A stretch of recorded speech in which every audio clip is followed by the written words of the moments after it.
Good afternoon, everybody. Once again, thanking each and every one of you for being here, taking a little bit of time out of your day, out of your life. Thank the directors that have made it here this afternoon. I would like to call our meeting to order, our Surrey Police Board regular meeting, April 17th, 2025. It's an understanding that the work that we do takes place on the unceded traditional territory, Coast Salish people. To begin our work, I'd like to adopt the agenda for today, April 17th, 2025. All in favor? Opposed? Passed. As well as adopting minutes from March 20th, 2025. All in favor? Opposed? Passed. Thank you very much. Moving into presentations and delegations, we have a presentation from Chief Lipinski regarding remote piloted aircraft systems. I will turn the floor. Yes, good afternoon, everyone, and thank you, Mr. Chair. Today we have with us Sergeant Abhay Chawla. Sergeant Chawla is leading the project of the remote piloted aircraft systems, or commonly known as drones. He has a very short presentation for you today. And then we have with us also Mr. Kyle Friesen, in-house general counsel, that can address any privacy legal questions. So with that, I'll hand it over to Sergeant Chawla. Abby? Good afternoon. Thank you for having me here. Next slide. It's a very short presentation, just kind of understanding of what the remotely piloted aircraft systems, or RPAS, are using it for and what their capabilities are. Again, we'd like to acknowledge our unceded tradition of all the nations that we are. Next slide. Just a little bit of a background. I've been part of the RPAS community for almost 10 years now. I started with my previous agency. And back then, it was just an understanding that this could be used, and it wasn't fully integrated in the law enforcement. As for 10 years now, mostly all agencies, law enforcement agencies, have an RPAS program because they see the value of it and the cost effectiveness of it within their contingency. They'll see it in Vancouver, Delta, across the mainland, Canada, as well as globally. In regards to the SPS, I started this project in 2023, conducting research and development into what was being used, what platforms are being used, what's been effective. We've talked to many agencies across Canada and learn from their mistakes and to try to build it the SPS. A little bit about the pilots themselves. Have a number of pilots that have been trained, and they're all standards that have to be adhered to Transport Canada. So our pilots are providing ground school training, over 30 hours of ground school training. In addition to that, they have to challenge and pass the advanced pilot certification. They need to obtain that. They have passed their remotely operated communications for aviation license. They need to obtain that as well as a flight review that needs to be conducted in order to operate one of these aircrafts. So it's an extensive program. It's an extensive thing that needs to be done. Policy and procedures, I won't talk too much about it. I know Kyle's going to deal with, but it really deals with all the evidence that we do capture. It will be embedded in our digital evidence management systems. All the policies have been approved by the previous board as well. Digital evidence management, as well as the remotely piloted aircraft systems, we will fall within the public reporting principles. Slide, please. And the purpose, I kind of bring the analogy is when we're dealing with people and we're dealing with scenes, crime, that's police officers dealing with face-to-face. You're not seeing past the objects. You're not seeing past the obstructions. This allows us a different perspective. This allows us to go higher and to show the dangers that are there for the public, show that the dangers that are there for the members as well.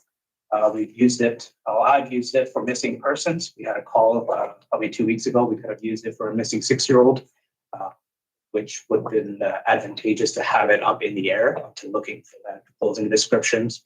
And with that capability, especially at nighttime, some of these, they have FLIR capability and infrared capability to track any missing persons. Investigative aids for crime scene documentation in my agency. I documented numerous homicide scenes or break and enter scenes, or even fatality scenes with the use of this. Usually on the ground, if somebody's taking photographs, it could take hours to document it properly. With an RPAS system, you can program it and it will appear and document the scene within 10 minutes and calm it down.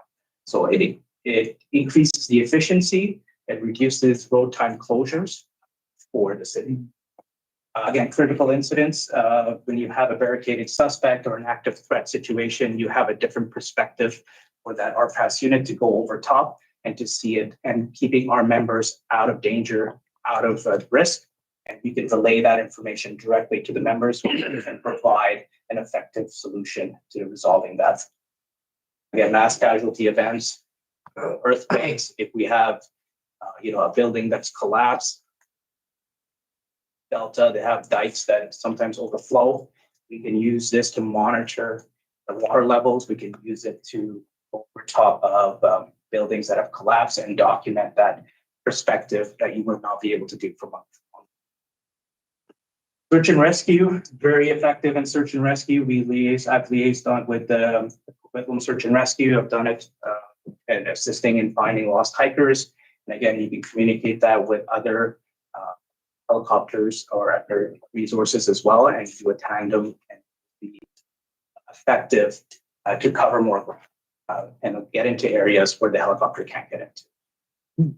And large public events, you can see that's it provides a perspective to command as well as the city, a new aerial view that probably wasn't there. See the size of the crowd, see the movement of the crowd, where the dangers are, and how can we effectively put resources in that area. Again, the inaugural launch, per se, it's going to be this Saturday for Vaisakhi 2025. It's the biggest event for the city, probably for Canada, and the largest parades in all of North America, with crowds exceeding 500,000 people. So this will provide, we will have a number of RPAS units. We'll have 2 RPAS units up, and we'll provide a perspective to command the city as well as where the crowds are, how the crowds are moving, and if there's any areas of concern, where it can be direct resources to that area.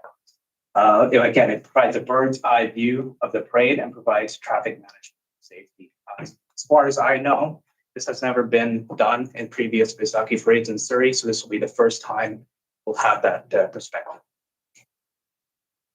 That's the short presentation. I'm open to questions. Anybody has any questions? Director Palmer? Sorry, so my question is, I know this is the first time that SPS is using the drone. And how will you work with other agencies that are also using drones for media purposes? Yeah. Like you're all in the same aviation. Yeah. So I'll give you a little, in terms of flying the drone, you do have to get permission from Transport Canada before we take off. So every single operation we have, whether it's training or any mission per se, we have to get permission from Canada. It's through there. They have a digital app. We plug in our information there, where we're flying, how high we're flying, how long we're flying for, and that information gets recorded throughout Canada based on that. So if there's another agency that's flying, we'll have that information there as well. Usually, like so for Vaisakhi, we'll have Delta as well. They're going to have their RPAS system. Our comms will have an RPAS system up as well. So we have that communication with them saying, hey, where are you going to be? How high are you going to be? This is where we're going to be. So we have that understanding. Just building off Director Palmer's question, how do you deal with those here? So that's the next level. Unfortunately, Transport Canada, they do have, they've changed the rules recently, almost 2 weeks ago, completely changed the rules for this operation. So the first level is always education.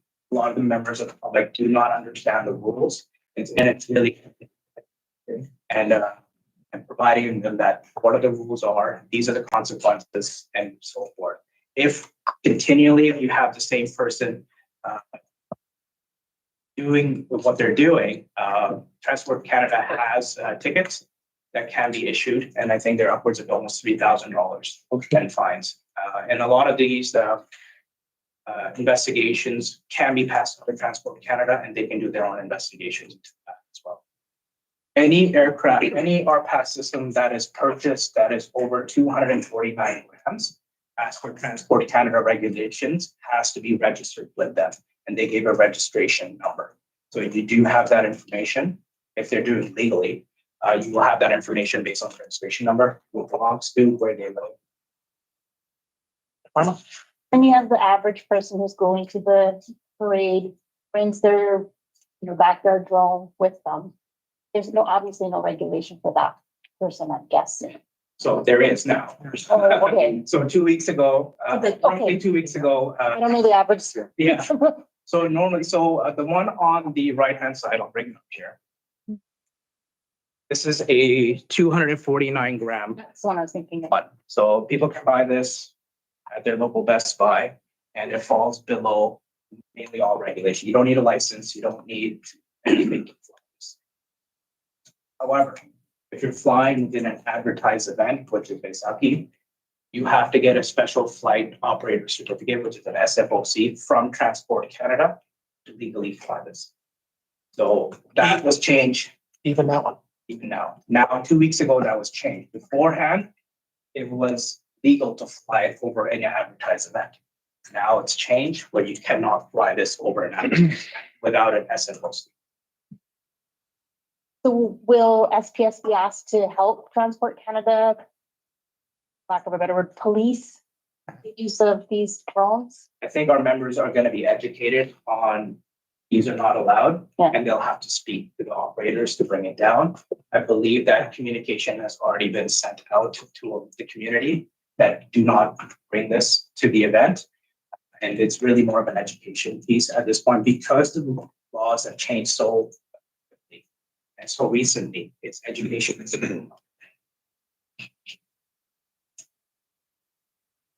Step. Thank you, Chair. Actually, you ticked off most of my boxes, excuse me, with respect to Transport Canada, so well done. And I think, Mr. Friesen you're going to make a presentation, so I've got a number of questions. But the pilot training, I guess I should be directing myself to you. The pilot training, is there a certification that is going to be, that will meet the rigors of court, like court certification? Yeah, so all the pilot training, again, it falls within the Transport Canada regulations. It's ground school, it's done through an approved school, through an approved instructor. That information is sent to Transport Canada to actually register them as a proper school and get administered. So all that information, once they pass the ground school, once they've challenged the Transport Canada exam for the advanced license, and they've completed their ROC, which is a radio operator certificate for aviation, and they passed that as well as they passed their flight review. Then all that information gets sent to Transport Canada, and Transport Canada is the one that issues the advanced license to the pilot. If supplementary for me, I'm referring to an evidentiary situation. Say you use this in something that provides evidence for a criminal matter. Is there a criteria you're going to have to meet for the operator to meet that standard? Yeah, I think we'll have to create. A lot of their information that the operators will designate them, I guess, in the court realm as are these people designated as experts in the field. If you're operating on a daily basis, you have higher education than the normal public, you can deem them experts. It's up to Crown, and we have SOPs, standard operating procedures in place on how the information is downloaded, what kind of where it's tracked, and how through the digital evidence management system. So all that evidentiary chain will be there as well. They can present anybody would as a photographer at a crime scene. You can present that evidence showing show this image on this day. This is what I did, and this is where it went, and now it's here for you. Thank you. Chief. Yes, thank you very much. Sergeant Charlotte, maybe you can just describe the RPAS that we have here and what the capabilities are. And then after that, I'll ask Kyle just to give a summary on the privacy issues and the policy issues. Thanks. So the ones we have here, the minis, these are called the DJI 4 minis. These are the sub 249 gram ones. Again, these ones do not require a license to operate in the consumer world. However, for our agency, every pilot needs to have an advanced license and fall within that criteria, even to operate this. These will be mainly used for training purposes as well as frontline patrol. They will be able to use it as a quick deployment into whether they have to search a vehicle that's further away or look in a way behind that residence or so. These are called the M30Ts. These are DJIs. These are probably way close to about 25 kilos once the batteries are on top of this. They have 4 cameras built in. It's got infrared camera, it's got a zoom camera, as well as a wide angle lens, as well as a front positioning camera right on top. These have it's weather rated to withstand even a fire hose. It will stay steady for a very long time. It can operate with the set of batteries for over close to 40 minutes flight time, which is an extremely long time. You're operating an aircraft. In addition to that, again, it's got infrared thermal capabilities where you can have that extra view during nighttime, where you can see the heat signatures of the suspect. You need. It can and it will have a parachute system built into it as a redundancy, and it's a requirement for Transport Canada if we want to operate it over people. So it will have that capability, as well as a searchlight and a announcement capability as well. So if you have missing persons, you have lost children, you can have that capabilities to show them the direction or even speak to them directly. So it can operate at a temperature of minus 40 degrees to 50 degrees Celsius. It is weather rated and dust protected. So in addition to that, we do have the capability to do an uplink. We'll see that in Baisaki, where the command post can see directly live what this unit is seeing, and we can zoom in the exact location where it needs to be. Thank you. Any more questions from directors?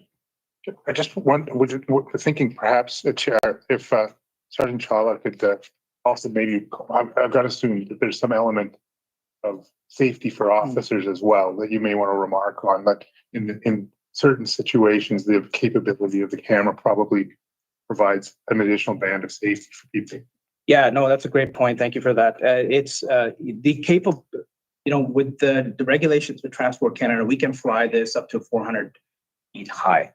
That's legally allowed. That's the threshold we can take it up to, provided that. And the zoom capabilities on it is almost 200x zoom. So if there is danger, suppose you have a barricaded suspect or you have someone with mental illness who's acting erratically in their backyard, there's reports he may have a weapon or she may have a weapon. We don't want to send our members to the backyard directly, come confrontation with them. What we can do is set this up really high and zoom in and provide that situational awareness to our members so they can come up with an effective plan. So those are some of the types of situations we can use this large ones for. There are smaller ones which can be used indoors as well. So if you do have a barricaded suspect, you can send this one through a window. You can send it through a door, and you can see that situational awareness. And again, provide that safety net for our members to come up with an effective plan. Fantastic. Good. Any more questions? If not, we can continue on to come. Good. Chair, Board Directors, good afternoon. My name is Kyle Friesen, General Counsel of the Surrey Police Service. And I'm here to talk about the privacy aspects for drones. And I reflected when we were looking at that machine right there. In 2017, I gave a presentation to a legal conference on police drones. And that year, I remember reading that Amazon had shipped 1 million drones. That was in 2017, so that's a long time ago. Much more than that. That's just how many things are out there flying these days. So police drones are quite different. And we've done a privacy analysis for the use of our drones. That's reflected in the policy which you have in your package. So it's very important to think about what are we looking at? What do we see? What are we recording? what are we looking into in an area which is normally something which is very private? So we look to the Canadian Charter of Rights, Section 8, in unreasonable search and seizure by police in this case here.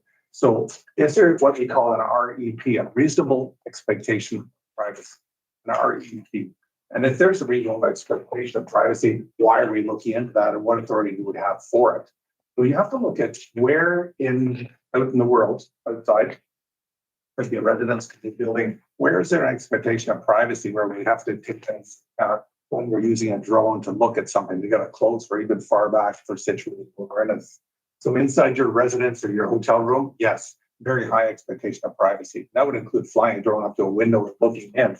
You're invading someone's privacy, but hopefully for a good law enforcement reason. In your backyard where you have high fences or hedges that the neighbors can't see through, you have an expectation of privacy. A higher expectation of privacy for interior rooms such as bedrooms and bathrooms. Presumably you have drapes or blinds or something like that, and you're not living in a glass house. Where you do not have a reasonable expectation of privacy. These are all the factors we factored in the policy we have now through the Surrey Police Service. The view of your backyard from over 1,000 feet and up, that sort of thing. So an airplane flies over your backyard, you may be doing something private in your backyard, but you have no REP, reasonable expectation of privacy. And when you fly into Vancouver, you go over a lot of residential areas and you can see a lot of people in cars. They don't have a privacy expectation for your view of them when you're that far back. Or how about on your front lawn and balcony? You're visible to people driving by, and that's probably not a privacy area like this. So just think all these examples here. Think of when a police drone is in the air looking at something. Is there a privacy expectation? And if you're walking down the street, your image is not private, but your conversation is yelling and shouting. So I've seen that sort of situation. So it's very important for the upcoming public order event, the SAC, with up to 500,000 people. It's an amazingly complex sort of event to manage for that sort of thing. Drones are very important to help keep it peaceful, lawful, and safe. And it's so important for police on the ground to be able to see what's going on. Or an incident that can actually fly through. So if you look at the policy we have there, it's 4 sections I'd like you to read. Very brief one-line the quotes I'll give you here. Section 4.4, flights will not be conducted for surveillance purposes, but not just for surveillance. It's because you have a police incident, you need a close-up view with police, and so you'll get up close. Section 4.12, personal information may be inadvertently captured. Yes, indicating individual people or license plates, you end up recording that. We want to minimize that when it's inadvertently captured. We want to avoid the capture of unrelated personal information. That's in section 413. The last one, 414. All reasonable efforts will be made to remove personal information not related to the investigation of the purpose. See how we built in safeguards into the policy to protect the privacy of those who are on the ground who may just be going about their ordinary day. And suddenly they can hear it. Sometimes you can hear it. Not up in the sky, something's watching. Who's watching? What reasons? We always have a valid law enforcement purpose for that. So that's my overflight, if I could say, of privacy of drones. Perhaps Director Stein, I think you said you may have a question. Yes, thank you. Thank you. My question specifically is with respect to safeguards within the digital evidence management system. To govern retention periods, access controls, timely detention of captured footage, especially in an instance where there's no offense or no offense suspected. How long you're going to keep your your information, where you're going to store it, for how long, how you're going to delete it. Yes. And how the public is going to be informed of your safe conduct of the information you gather. Yes. Well, quite often there's a science in drone in operation. We always say section 26C of the Freedom of Information Protection Privacy Act offers the legal authority to collect personal information. And this may not be personal information because the image may be just of a massive crowd. You can't really see anyone in particular, but there's just a lot of people there. That would not be personal information. But all records submitted by Surrey Police Service and all public bodies, City of Surrey, UBC, everything, they're all governed by the Freedom of Information Protection and Privacy Act. And almost all public bodies have a retention and disposal schedule for all kinds of records, rather, not just personal information. So in the DEM system, there will be something specified. I don't have that information right now, indicating how long this particular record will be kept. Quite often ties to the nature of the offense. Some offenses, the retention period is quite short. Others, I believe, under sexual assaults, it's 70 years plus the life of the offender plus 70 years.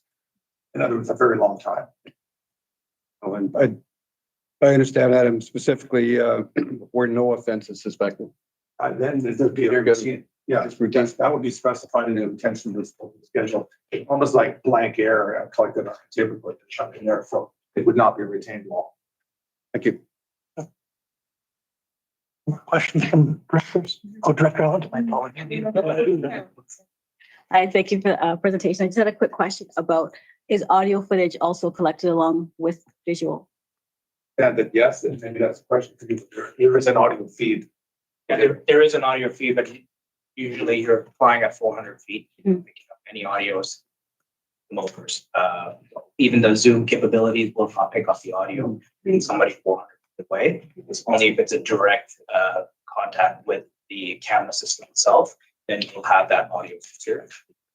Most of the time, I would say, and most all the time, it's be up in the air, and you will not pick up. Okay, and if when you're over top of an event, would you at any point in time come down close where you're capturing audio from private conversation? I understand, when you spoke about the privacy of information, and sorry, I don't remember the concept you used, but with regards to the reasonable expectation of privacy, I think if you're having a conversation, out and about, that's you're expecting that to be a reasonable expectation of privacy. So I'm just wondering, would you ever bring it down low? And in that case, how is that handled in terms of audio capture? My last 10 years, I've operated the AirPass. I've never brought it down low next to an individual, just because the danger factor involved in it. It is mainly used for video only, not for audio purposes. It does have the audio capability. That's not why we use it. It's mainly for video to provide that bird's eye perspective for situational awareness. Okay, thank you. And is it atypical like this? Oh, yeah. Is- Under FOI freedom of information, if there's a record created, someone can request it. Assuming that it's within the retention period like that. So yes, if there was a video record, and if it's on a file, it's requestable, whether it's disclosable or not, it's a different story. Because it could be in the prosecution, which would be taken, that's when it's actually excluded from FOI. And until the end of the prosecution, that comes back into FOI and it would be requestable. Okay, thank you. My question isn't about events, but so if you're using the whatever drone in a situation where you're trying to assess whether or not there's a issue in the home or something, you drive it high enough, right? And you use the infrared, I'm assuming. I mean, I'm just looking at it from privacy, right? If you're looking at it from a privacy point of view, and now you're using it to look into the home, do we have to have special? Yeah, I could describe what you will see when it comes to infrared. It's essentially a log, and it will tell you exactly the temperature of that heat signature. It won't describe, it won't show facial features, it won't show a descriptive of any individual. If it comes to infrared capabilities, just to identify if there's an individual there at that specific location, and then to really relay that information. If you're using like the camera feature and you're zooming in, would that not be a violation of privacy at this, like if you're in somebody's home and there's a situation happening? Or does that fall under the? Well, it depends on the situation. The Zoom capabilities of 400 feet up, it will not penetrate the residence. You cannot go through the residence. Infrared, you can see heat signatures. But again, it depends on the situation while we're there. Kind of allows us to have that information. Authority to do things. We're not flying these things just to fly over top of people and just to see what's happening. Yeah. It's mainly mission specific. It's a call specific. Members are attending anyway. This provides another level of perspective for our members to see what's happening. To speak to your question about flying up to a window or so, if we got a police operation and we have to get into a place like that, that would be like a safe eye to look in. Yeah. Because if you pop your head up and look in, you're at great risk. So yes, you're there anyways. And when you actually enter the house for whatever the circumstances are, you're invading privacy. That's the whole thing. We respect that privacy.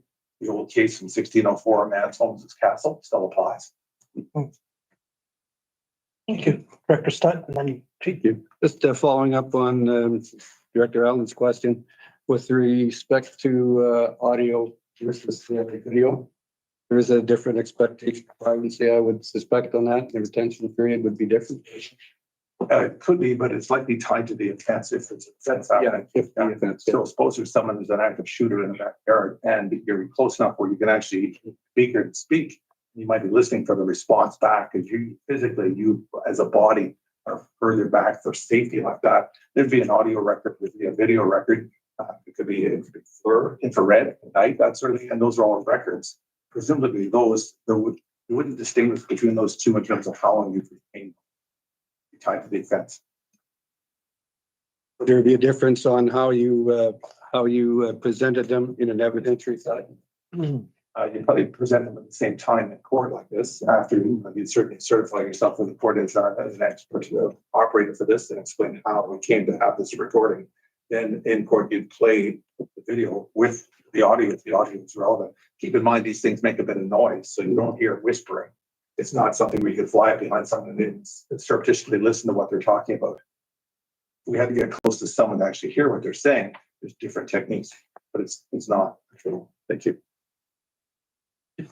Yeah, thank you, Mr. Chair. The general reason why police drones have infrared and the ability for audio is for lost people. So picture somebody at nighttime is lost and the drone picks up the heat signature. It'd be advantageous for us to speak to that person and hear back if they're hurt or not, or even if they're not hurt, to show them the way out or to give them reassurance and relay back that to the command post and then deploy people to assist that individual. That's the general reason why it's built that way. Any more questions? Sorry. Oh, one more. Sorry. Since the SPS has these, well, I'm possibility of investing into these, would we be using them in conjunction with search and rescue? Yes. Or It does do have. they have their own? Search and rescue usually has their own. However, I've been in part of other agencies where search and rescue has called on police, knowing that they have it. But search and rescue is volunteer based. If they don't have it available, they will hold on. Okay. I think we're good. Thank you very much for your presentation. It's very thorough, very informative, and exciting to see using technology to keep people safe, keep officers safe. Thank you very much. Thank you. Moving along in our agenda. Delegation, there are no delegations. Moving along further to reports, we have Chief Constable reports, and I will turn that over. First one is public recording devices, remote piloted aircraft system deployment. Chief Lipinski. Yes, thank you, Mr. Chair. I think we've covered it off. We're open to more questions, comments from the board while Kyle and Abby are here. I think we're good. If I may just ask one more, how many of these are we looking to deploy in SPS? Have we landed on a number yet? So currently we have 2 of the larger ones. We have 2 of the smaller ones. Our communications team has a smaller one as well. They use for comms, public events. So there is a plan in place in the future how we want to grow the unit. It's very similar to a lot of the other agencies where technology is taking us. We'll have to look at as technology changes, as technology gets smaller and cheaper, prices change. So we'll have to kind of evaluate that after this period is finished, about 60 or 90 days here, and then kind of see where we want to evolutionize this. Thank you, Director Stutt. Thank you. I believe you've answered my question. I was going to ask about anticipated life cycle costs. I mean, the cost to replace one of these units, it's approximately currently it's close to $11,000 right now. 10 years from now, you could still operate this machinery. 20 years from now, you could still operate this machinery. It still has the capabilities to continue operation. I've used products that are 10 years old and continually use that unit. I don't have the exact figures to replacement costs and the cycle per se, but sure we can get that to you. Any more questions, comments regarding, what are we calling now? Perfectly recording devices? Remote piloted aircraft? Yeah, all right, thank you very much. We'll move on to the next report is Q1 hiring and diversity update. Again, Chief Stinsky. Thank you, Mr. Chair. In your materials, you'll see that we are on track with our hiring. At the present time, we have 29 officers, experienced officers that are in training that will be deployed in June. And we have for May, the recruits, 11 that will be going to the JI. So I'm pleased to report that our recruiting is going along very well. Deputy Matsumoto is in charge of recruiting, and they continue to be innovative in gaining applications from both those that are intending to go to the JI and want to be police officers, as well as experienced officers from all across Canada. Additionally, in your materials, you'll see there that it has a breakdown as far as the gender and the visible minority, etc. And finally, it talks a little bit about the various languages that we speak, 35 at the present time. You may recall I've said before that we have 28 different agencies from across Canada represented in the SPS. That is my report, Mr. Chair. Very much. Questions from directors on the report? Excuse me. Thank you, Chief. With respect to diversity, how does the current demographic profile of sworn recruit officers compare with Surrey's community demographics? And additional outreach or mentorship initiative, or pardon me, and what additional outreach or mentorship initiatives are planned to sustain and deepen that representation? Yes, thank you, Director, for the question. You see the percentages there with visible minority, we're at 41%. And then we have the breakdown as far as Indigenous and then the sworn officer diversity, those that are self-identified. We continue to keep in mind the diversity of Surrey, of course, South Asian and the Chinese and other cultural groups is very, very important. We advertise and look towards hiring from those groups as much as we can. We will continue to do so. And I think what we have here is a very good representation. And I look towards the future where we have our recruits that will be much more diverse, because I find that a lot of our recruits are born and raised in Surrey and they want to serve in this community. Any more questions or comments from directors? Thank you very much, Keith. And we'll move on to your last report, just your verbal update. Yes, thank you, Mr. Chair. Just very briefly here, the budget allows for 140 employees or police officers to be hired in 2025. We are do that present time. Number two, I want to mention that as everybody is aware that we are policing 100% in Whalley and Newton, and we'll be moving to the south side of Surrey, the west side of Surrey, and the changeover date is July 28th. And we are working with our colleagues, the RCMP, 3 levels of government. There are weekly meetings, and that is proceeding smoothly at the present time, and working out what the next steps will be for that. It's advantageous that we went through this exercise now for 2 districts, and now this will be the 3rd one, and we're getting smoother as we go along. And we can forecast and plan much further ahead of time of how the pieces will come together. People ask me about the east side of South Surrey, and that'll be in the fall. We haven't modeled that. We're working with the RCMP on demobilization and for us to mobilize. And many times the question will be, well, why are you splitting it? And the reason is it's just cost efficiency. We will hire so much and then we'll put in place. They'll demobilize so much. Then we hire another cohort, they do the same. So we've got a little bit of a system going here. And again, it's getting smoother as we move along. Thank you, Chief. Thank you for that.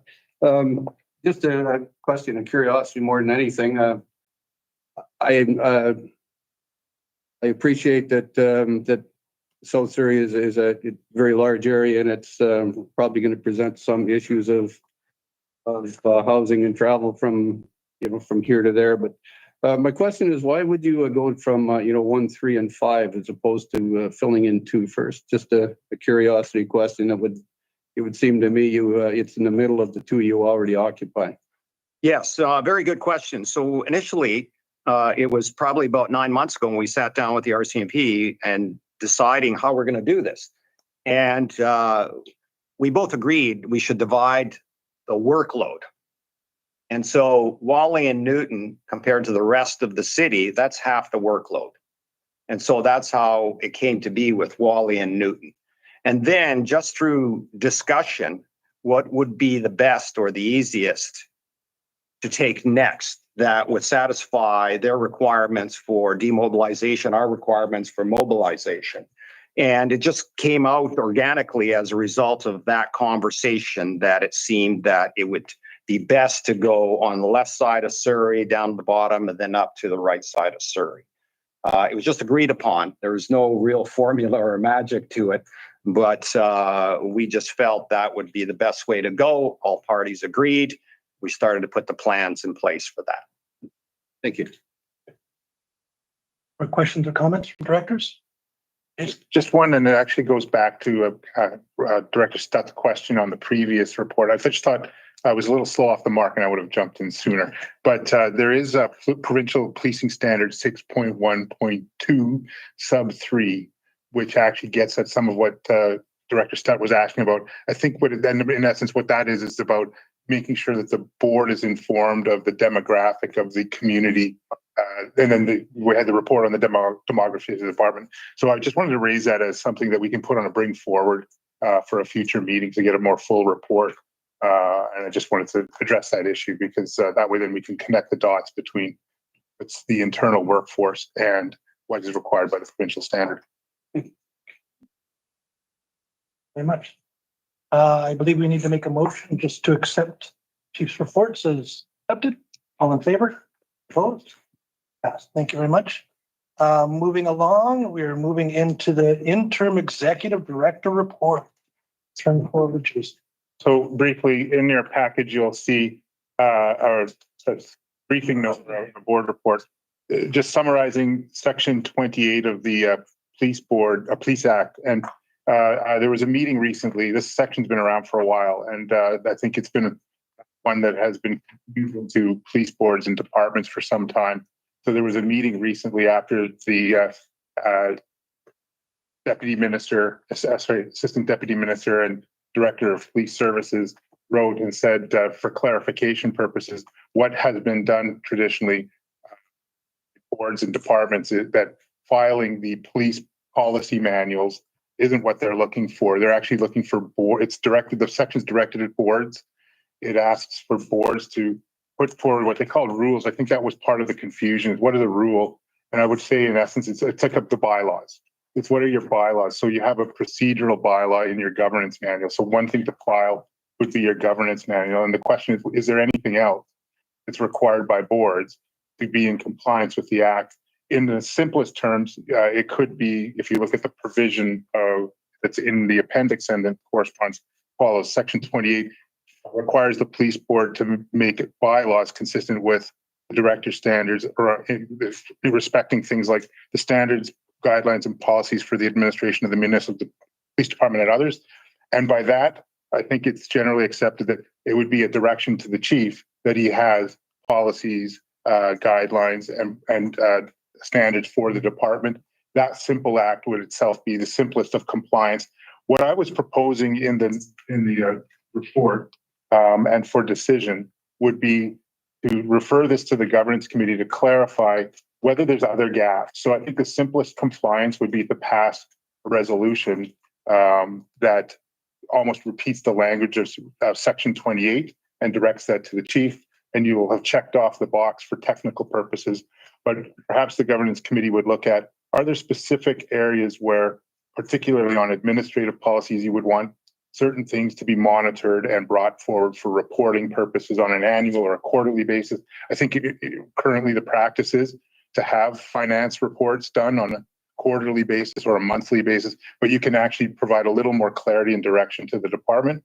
So before we decide those details at this table, my recommendation is that we refer this to the governance committee to sort of look into the section of the act and consider what other recommendations, if there are gaps, how you might want to recommend they be filled and referred to other committees. Looking for a motion then? Yeah, I was just thinking of how we were going to put that motion. That was a big motion put there. Just going to say also move if we can put it into the line. I think the motion is to refer to the governance committee study of section 28 of the Police Act to clarify the meaning of the rules, identify any gaps between the board governance and what is required by the provision, and to recommend to the board any action that may be required to address governance. Item B. Yes. Yeah. All in favor? Opposed? Passed. Thank you very much.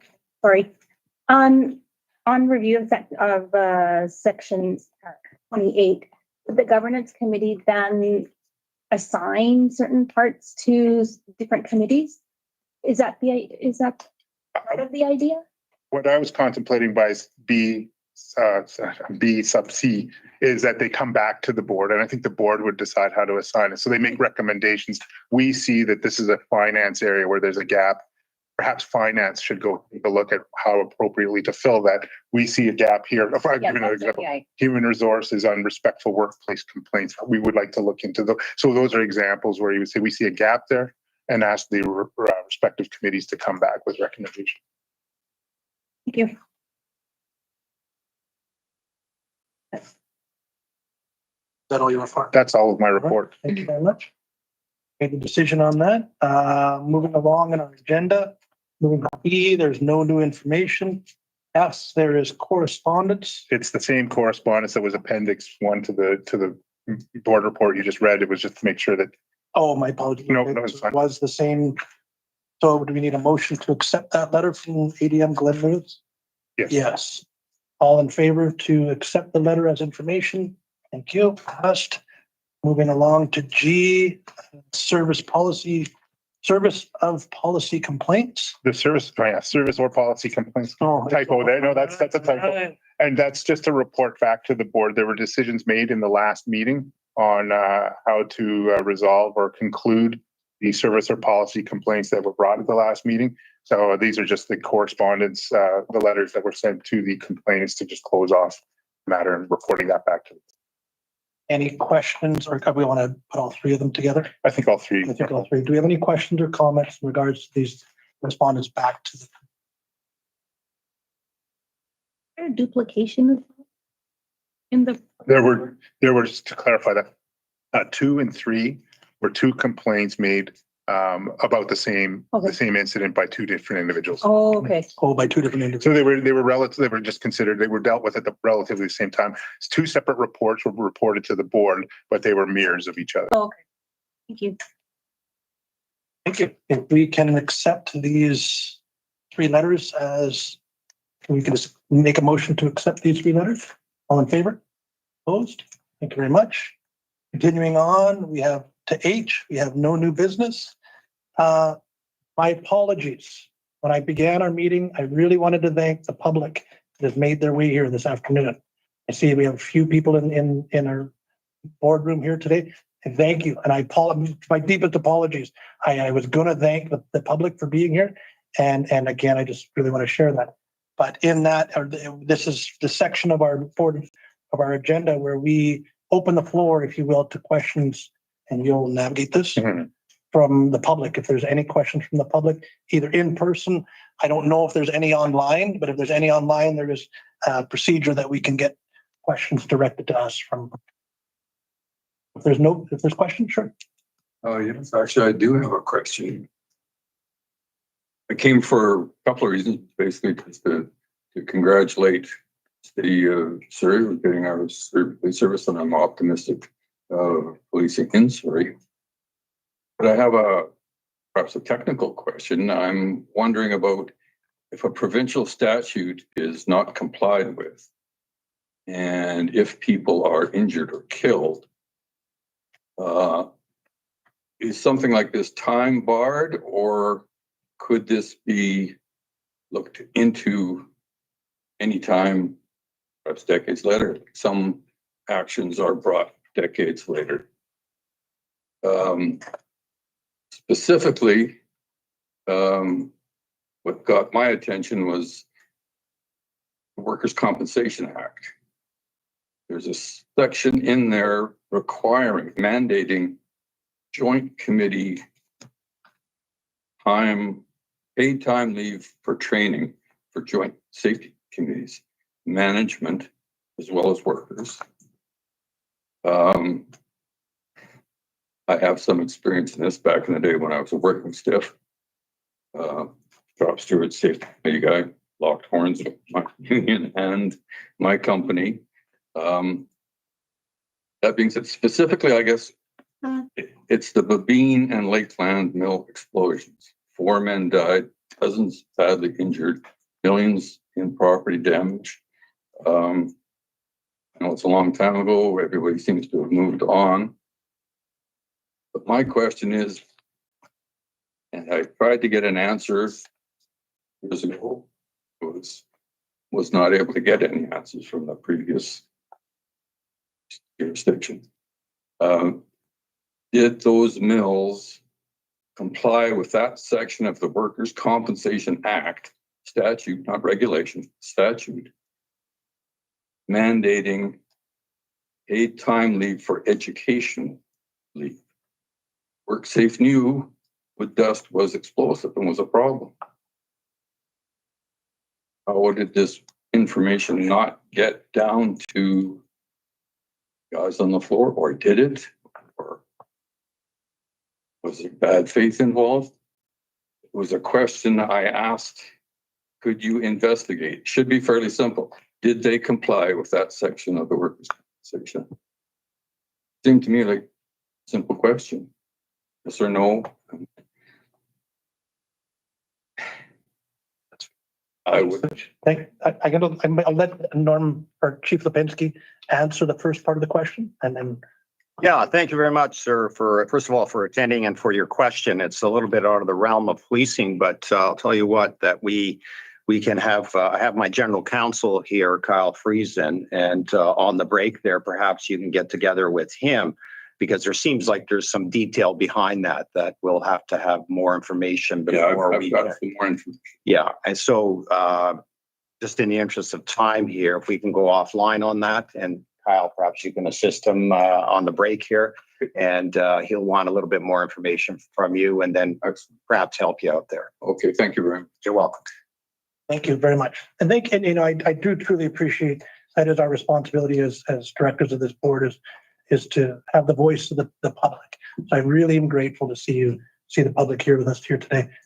If we have no more questions, we can continue on, and that conversation can move offline. Just once, twice. Good. Thank you. What I would like to do now is talk about our next meeting of our Surrey Police Board will be held May 15th, 2025. With that, I would like to make a motion to move into a closed session. All in favor? Opposed? And thank you very much. Thank you very much, everybody. Thank you to the public that made it for this afternoon, and keep us honest. keep us honest.